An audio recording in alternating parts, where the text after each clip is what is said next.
Hello, everybody. Welcome back to The Way That I See It. If you're watching on the video, it's me and Joey, the tiniest ones. If you can hear little squeaks, and yes, he's ready for a snooze. And I am trying to multitask because I'm like, I always drop a podcast on a Monday. I'm committed to dropping a podcast on a Monday.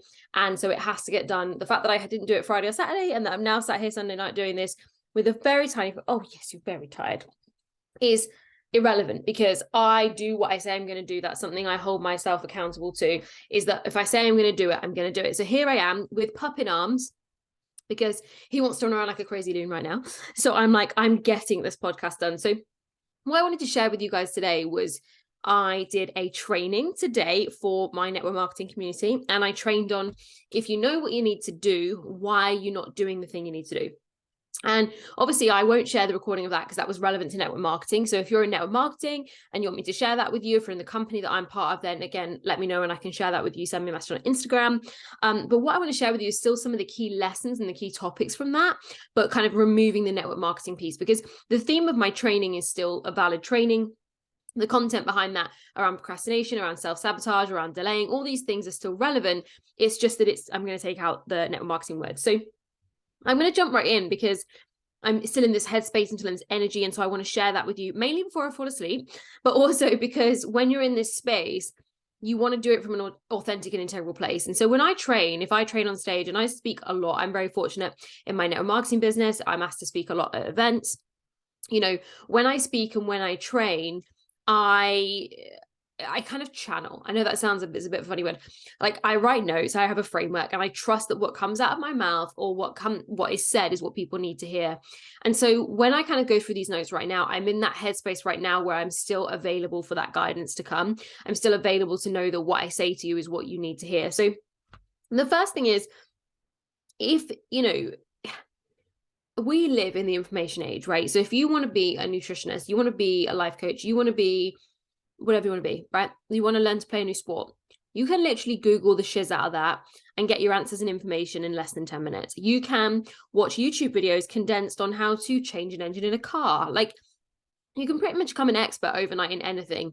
But the difference is, when it comes to creating change, when it comes to creating the things that you want in your life, when it comes to creating dreams and manifesting and all those kind of things, ultimately there's a difference between knowing from a logical place and knowing from a soul and a body place.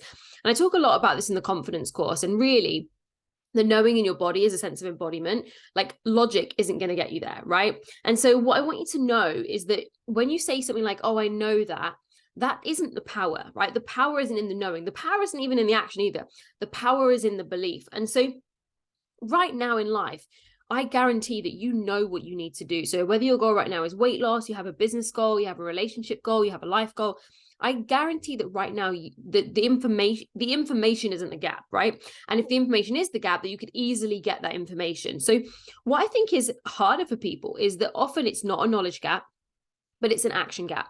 But the difference is, it's not an action gap because you're lazy or an action gap because you can't be bothered, right? It's usually, especially if it's something you want, right?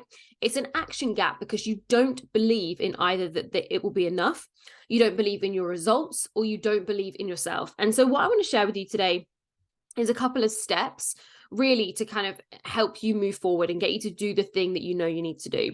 And so I had a great quote from, I think her name is JJ Lewis, on a Lewis Howes interview, that no strategy will change a mindset issue.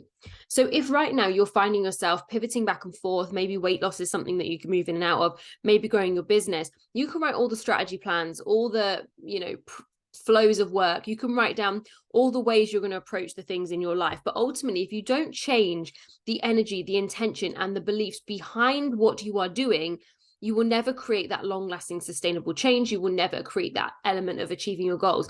And that's truly because you cannot address a mindset issue with strategy.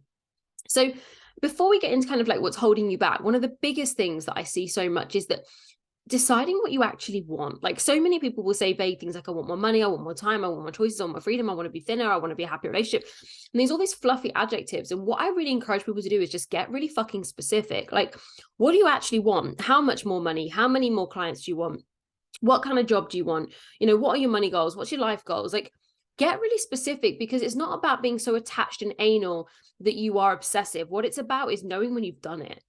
And what happens so much at the time is people are so vague. They actually do achieve more goals than they realize, but because they were so vague about setting them in the first place, they haven't been specific enough to know when they've achieved it. So I want you to know there are a million ways to achieve your goal. And this is why money is a great example. Weight loss is a great example. Like, there are literally a million ways that you could break down your goal and achieve it. So it's never about the how, it's never about the strategy, and it's always about the intention behind it.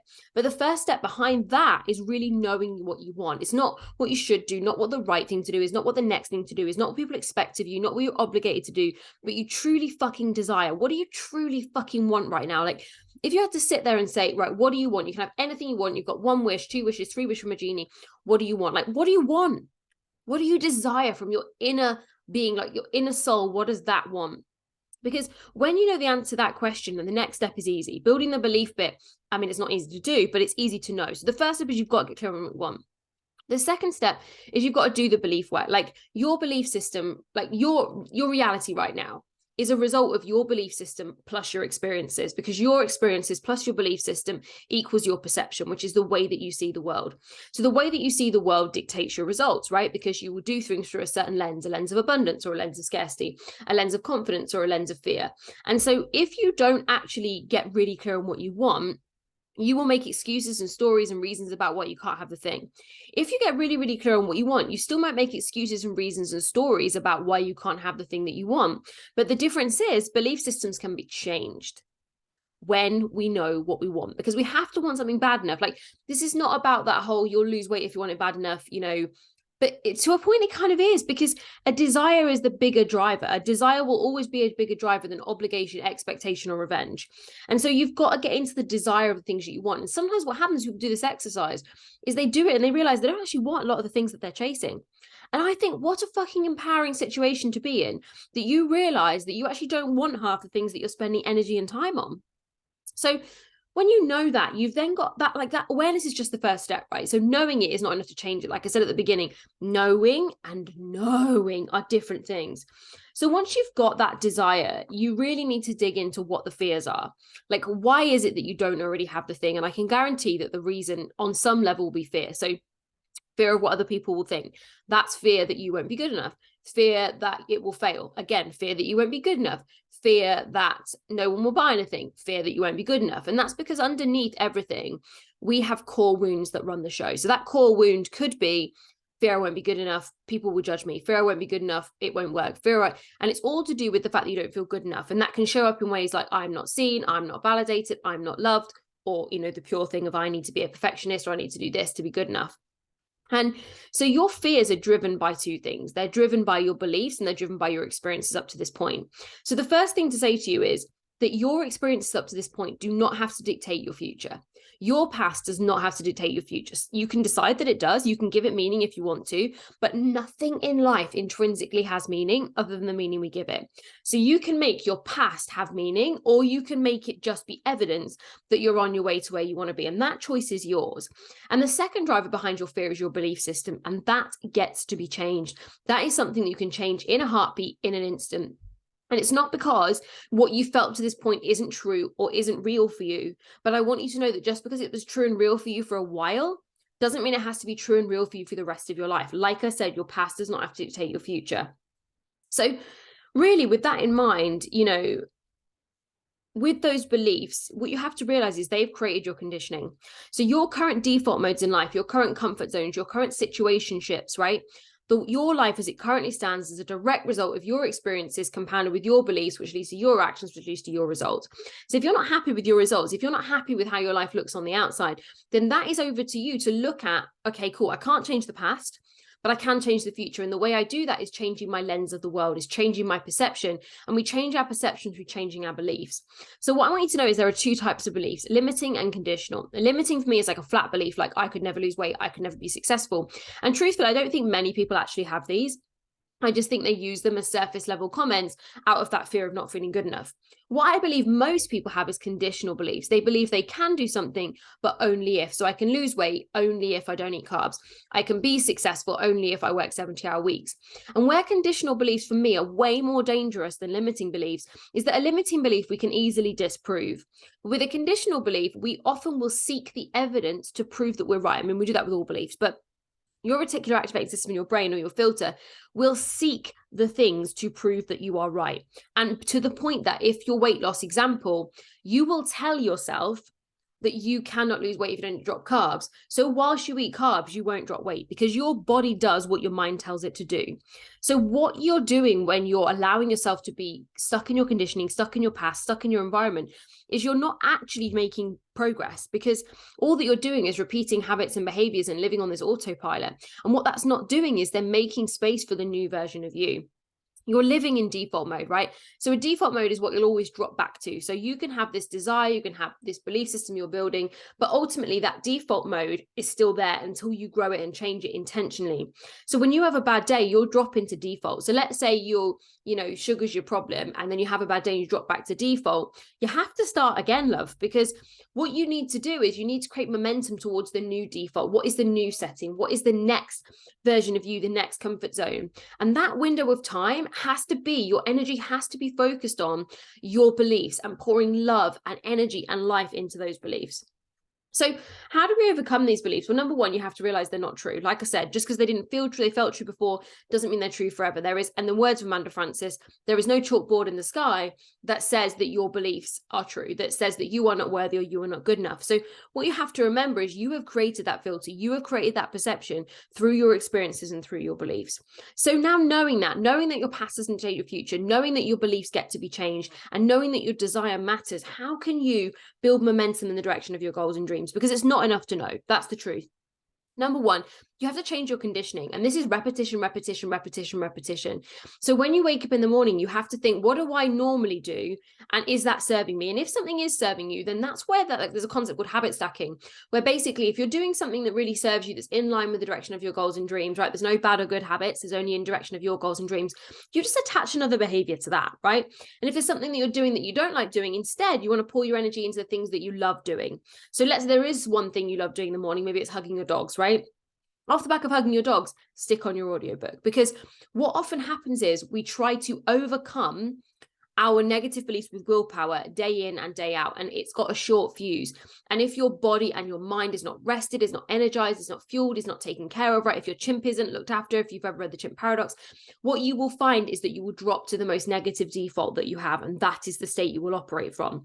So when people try to create change or create something bigger or want more, the problem is when you're living in a low level default, and again, this is all personal to you, a low level default means a high level goal feels so far away. But we get to change what that default looks like by working on our personal development, by working on our beliefs and taking action in the direction of our goals and dreams every single day. So how do you take action? Well, number one, you get into the energy of what it would be like if you already had the thing. So if you already had the thing that you wanted and you got into that energy every single day, would it be easier to take action? So if you were already a slim fit person, would it be easier to go to the gym? Yes. If you were already successful and making millions, would it be easier to be passionate about your work? Yes. And again, these are stories that you get to tell for yourself. But what happens, and one of the biggest factors that I see that holds people back in this space is when, right, and this is me being truthful, is when they are still holding on to the stories of the past. So you can't be telling this reconditioning story, this reconditioning dream, this idea of where you're going to go and who you're going to be, whilst you are still hanging on to what happened to you, who did this, who said that, why they did that. Because what you're doing is holding on to all this negative energy. So from a spiritual perspective, holding on.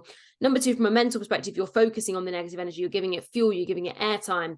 And so what that does, it doesn't leave space to create the next version of your life. And so what most people do is they get really clear on what they want. They maybe do a little bit of belief work. That isn't enough to change the default. And then they make that the reason they don't change. As then a result of that, right? They don't create any change. They continually tell the story of, I can't change. They then don't allow themselves to imagine what it would be like if they had the thing, because they don't believe they can change. So all of these things are massively interlinked. But what you have to know is that in life, you've got to find a way to love the journey and enjoy the journey of life, right? Because Destinationitis is relevant in every business, in every experience, in every body goal. When you think you want to get there, there'll always be another there, right? So when you want to get abs, then there'll be, you want to get shoulders. If you want to lose 20 pounds, there'll be another 10 pounds or a competition or whatever, right? And so what you have to know is that destinationitis is a disease. And instead, what you need to do is be focused on how you want to feel, because your feeling is what creates your vibration. Your vibration is what creates your attraction. And it also changes the state of your mind. When you change the state of your mind, you change the way that you act, and ultimately you change your results.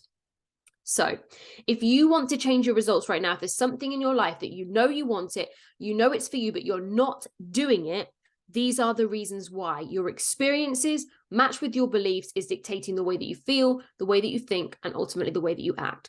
So the way that you change that is you change the way you think, you change the way you feel, and ultimately you will change your results. So that was the way I see it from me and Joey, who is now comatose on my arm. I hope you enjoyed it. I hope it resonated on some level. If you want to hear the network marketing version, make sure to drop me a DM on Instagram at nextlevellucy, at Lucy Superfox, and I can share that with you. So I love you all very much. Have the most amazing week, and I'll see you on the next episode.